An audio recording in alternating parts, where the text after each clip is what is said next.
Hey guys, Justin here. Quick note, thanks once again to Steve for sponsoring this video. I'm going to be driving his super beautiful St. Jude card, and if you could check out the link in the description and consider donating to St. Jude yourself, I would really appreciate it. All the money I make off of this video and all the other ones that Steve does is going straight to St. Jude, and I'm looking forward to being able to do that at the end of the year. And then also, I'm going to be gone for the next 2 weeks, but I made ahead of time the Arca guides and I will release them on schedule. They're going to be just the same as the early bird guides. So if you like what you see and you want to see these guides 2 days early so that you can practice for the upcoming race, make sure to join the membership with the button below. But basically they're going to include the same hot lap analysis that I do for other videos, and then instead of a race run, I'm going to do a long run by myself, completely live, talking my way through it, and then talking about the analysis after that. So if that's something that you guys will enjoy, look forward for the next couple weeks. All right, thanks a lot. Doing labs. I'm excuse me, I'm in a different group. Okay. Did you back it in? Different practice. Huh? Did you back it into the wall? No. I turned hard right and had like a terrible impact. I want to run a realistic next-gen league. Anytime you wreck and back the car into the wall, you're out for 3 weeks. It's funny, but it's sad. Yeah, it's really sad.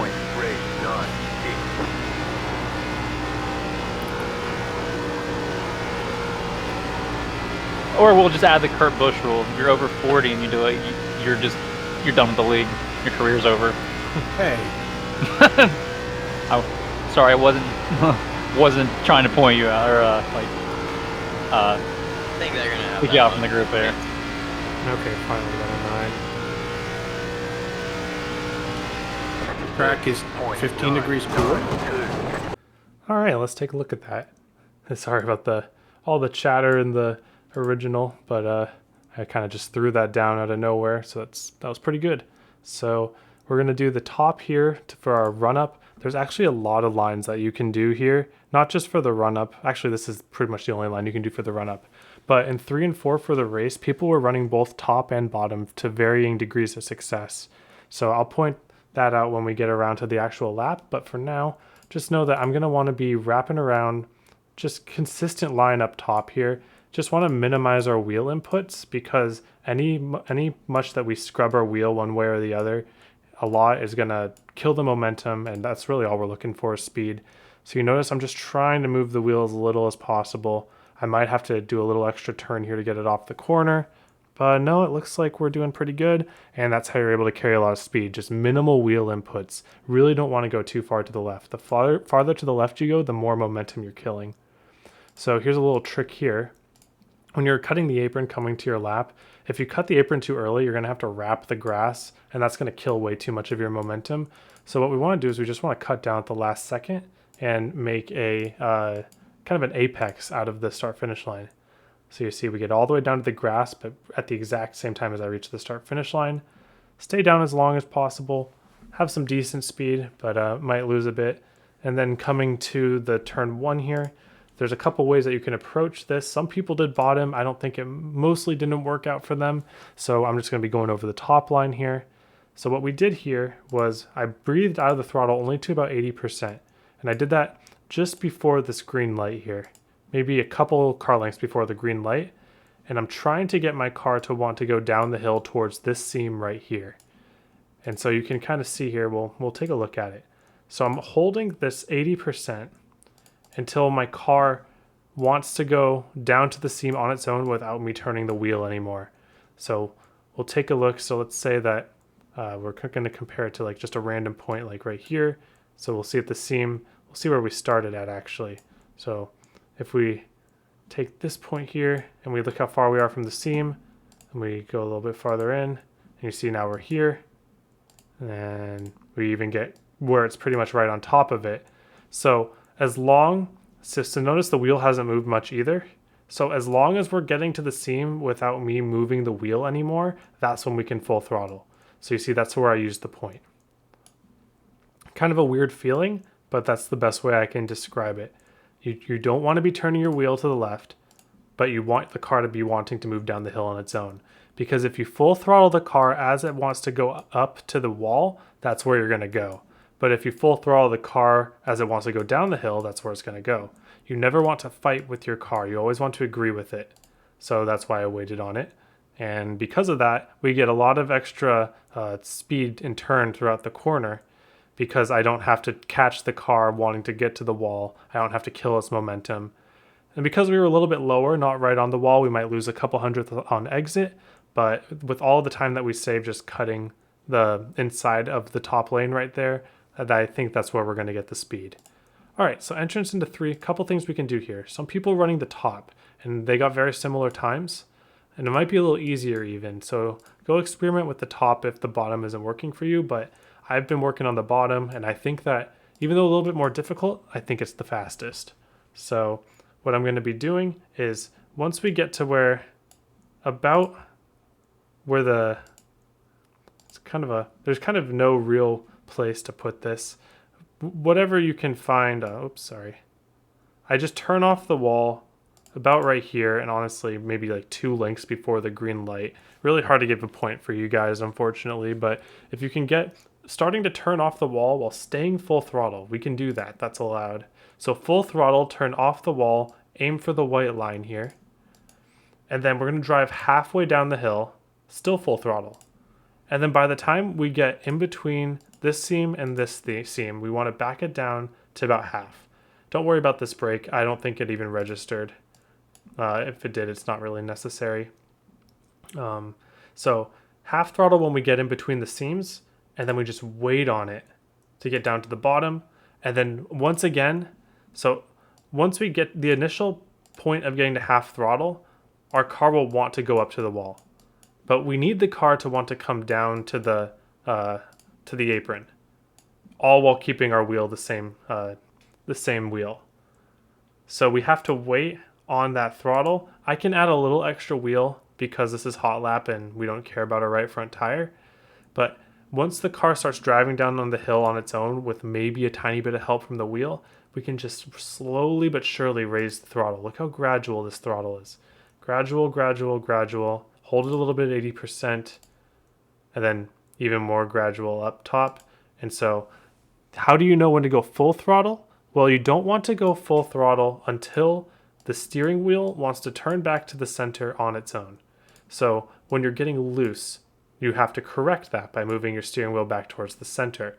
So we want to wait for that moment to full throttle, or else we're going to cause the car to get tight and it's going to go into the wall.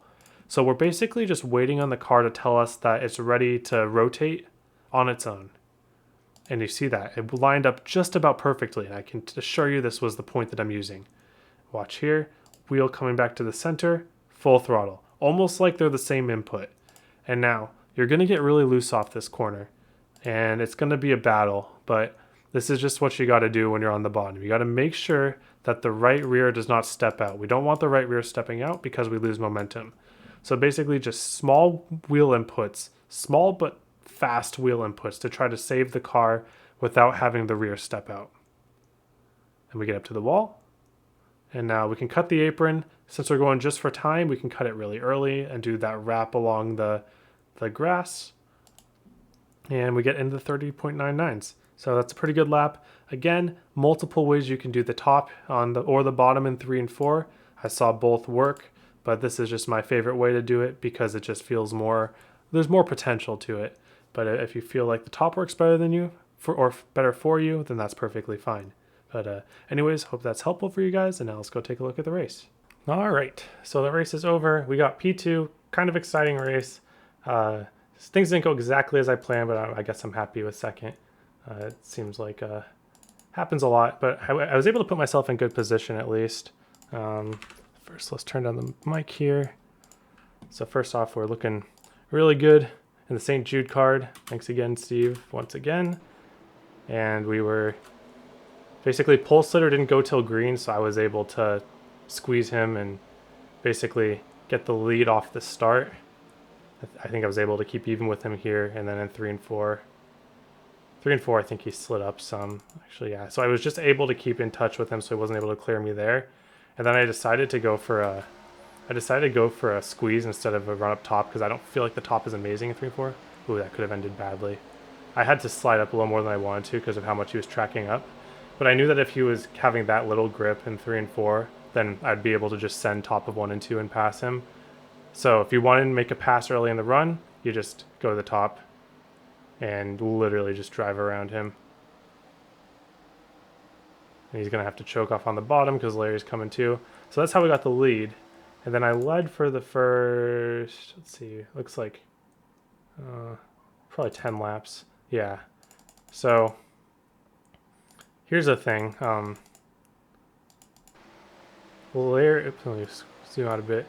Larry decided to, this is how you make a pass here. I was trying to save tires on the bottom, but I figured out the hard way that if they're within a car length or two of you, they can just run the top. So if you think that they're going to try to go for a pass, like I can clear him comfortably here, but he can just go for the crossover. So I make him go high in 3 and 4.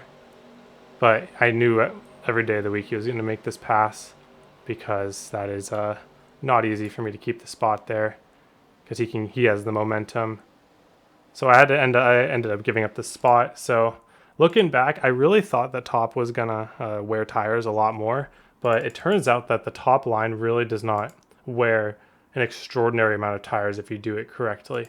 So after Larry passed me up on the top, I was like, okay, I'll just try to make the same move on him and go to the top.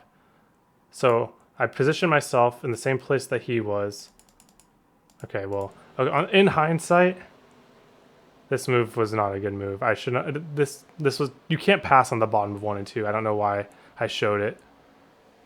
So in reality, I should have stayed on his bumper and then tried to make a move up top. It looked like he was defending top the whole way, so he was probably planning on going top regardless this corner. But basically, if you run the top of 1 and 2 when under pressure, it's very hard for someone to pass you. Even if they do dive bomb you and clear you, they can just cross over and go bottom 3 and 4 with momentum, and that'll work out. So yeah, that didn't work. And then after that, Larry was like, okay. Larry was like, okay, I'm not gonna mess with that anymore. He's just gonna straight up go to the top every lap. So literally lap 12, 13 on, Larry ran the top the entire race, and he was running adequate lap times at the end that nobody would have ever been able to pass him, honestly. So I kind of threw away the race there, but also I just didn't have the feeling or the knowledge to think that top was even going to work for that long. My game plan going in was top maybe the last 5 laps. So just not having the correct game plan hurts in races like these at first of the weeks. But that's okay. I decided to run the bottom for the rest of the race.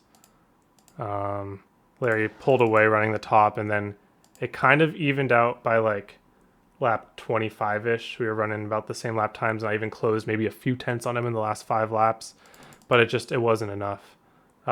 Definitely I had the race, an opportunity to win the race, but I just didn't have the knowledge that top would defend so well.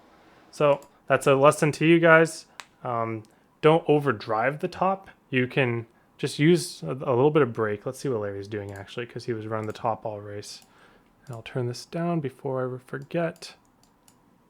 Okay, let's see if how much Larry is letting off in the top of 1 and 2 here. This is on lap 21. See, the key to the top is he enters really easy. I don't think he's using any brake. He just lets off really early, and he gets really close to the wall, and that allows him to get back on the throttle really, really early, and it really isn't that bad on the tires if you do it this way. I'm going to have to practice this line, but watch this.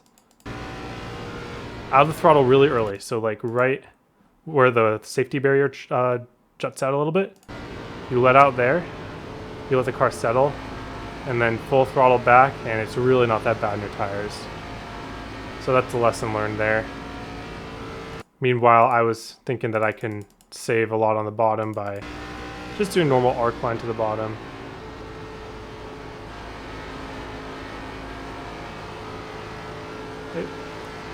It's not bad. It's just, it's too even, right? Like, I was between 7/10 and 9/10 for 2/3 of this race from Larry. So it just every thing that I saved in the tires was just marginal and was overcome by lack of mistakes or whatnot. I made like 2 slight mistakes in the race, which cost me like a tenth each. But even then, definitely, once you get past that like 10 laps in the race, the top line is just going to defend everything. They just can't do anything. You just can't lose your cool on the top. That's really the key. Even if you're under pressure, just know that if they dive bomb you and clear you, you can always make the crossover because they just lose so much momentum going for that much of a dive. So you just got to keep your cool, and for future races, I'm definitely going to try to stay on top here. At least if I'm under pressure. I might go back to the bottom if I'm not under pressure, but for the laps I'm under pressure, going to the top seems like the way to go. But anyways, you can see here, just the gap maybe a little farther, and then maybe a little closer, maybe, and then yeah, and then we basically I almost wall it here. Classic Justin move, almost walling tearing the fence down with 2 laps to go, but we somehow keep it off. I'm getting a little pressure from behind, so I cut the apron and was just like, okay, if I go top here, he's so far back, he's not doing anything. So he dives it, he's going for it, but he can't even clear me even with a huge dive. So that's like, okay. It's just really hard to deal with somebody running the top in these races. So take a look at the qualifying, make sure that you qualify good, make sure you get yourself a bit of space, and whenever you need to defend, use the top lane. And here's the finish. Just about a second, a little less than a second behind Larry. Good race to him, strong drive as per usual. And we put that in the knowledge bank for future races. I think that we had a shot there, and I guess that's all I can ask for. Alright, thanks all for watching. Hope you all have a wonderful day, and I hope to see you all on the track.